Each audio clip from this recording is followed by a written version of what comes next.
Salut tout le monde! Je sais pas si vous êtes comme moi, mais moi, j'adore le chocolat. Chocolat au lait, chocolat noir, un peu moins, chocolat blanc. Avec des noix, avec des raisins, avec des cerises, des pépites de chocolat, du chocolat en palette, du lait au chocolat. Pourquoi pas de la poutine au chocolat?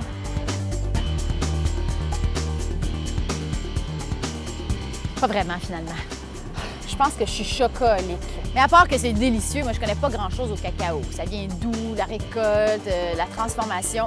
Mais j'ai entendu dire que les producteurs de cacao gagnaient en moyenne 100 $ par année, alors que les industries, elles, font des milliards de profits. Pour avoir le cœur net, j'ai écrit avec l'aide de Planagua à Cristobal. Ça, c'est un producteur de cacao en République dominicaine, pour connaître un peu sa vie et aussi, surtout, pour savoir comment moi, je peux contribuer à ce qu'il y ait des conditions de vie plus respectables. Et puis, il m'a répondu, il m'a même envoyé des photos. Soyez attentifs parce qu'à la fin, je vais vous poser une question dont les réponses se trouvent dans la lettre. Alors voici. Hola Isa. Je suis content que tu t'intéresses au cacao. Il paraît que c'est très populaire dans ton coin, ça c'est vrai. Alors comment se cultive le cacao? L'arbre dans lequel pousse le cacao, c'est un cacaoyer. Et dans cet arbre pousse plein de cabosses et même sur le tronc. C'est impressionnant. Pour faire du chocolat, on prend ce qu'il y a à l'intérieur de la cabosse, c'est-à-dire les fèves de cacao. Et c'est ça que je dois aller récolter avant de les faire sécher pendant 5 jours. C'est un travail super exigeant physiquement et ça fait 40 ans que je le fais. Aïe aïe.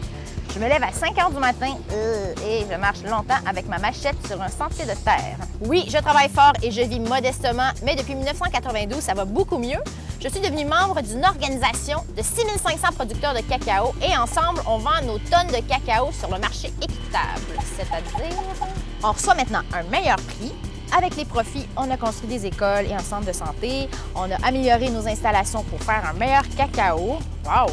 Et l'organisation peut même nous faire des prêts si on est dans le besoin, alors que les banques ne voulaient pas. Plusieurs pesticides sont maintenant interdits.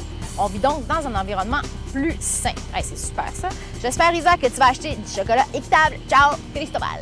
Si je comprends bien, le commerce équitable, c'est la forme la plus accessible de solidarité internationale. Pas besoin de prendre l'avion pour aller travailler dans les pays du Sud. Il suffit d'acheter des produits équitables comme du chocolat et hop, on fait notre part. J'espère que vous avez été attentifs parce que maintenant, je veux que vous me nommiez les impacts concrets et positifs du commerce équitable sur la vie et le travail de Cristobal. Répondez à la question sur le coupon de participation et vous courez la chance de gagner un prix de 500 $, gracieuseté de l'Université Laval, et aussi des certificats cadeaux de Mountain Equipment Co-op et des produits Nagua comme du choco équitable. Bonne chance tout le monde!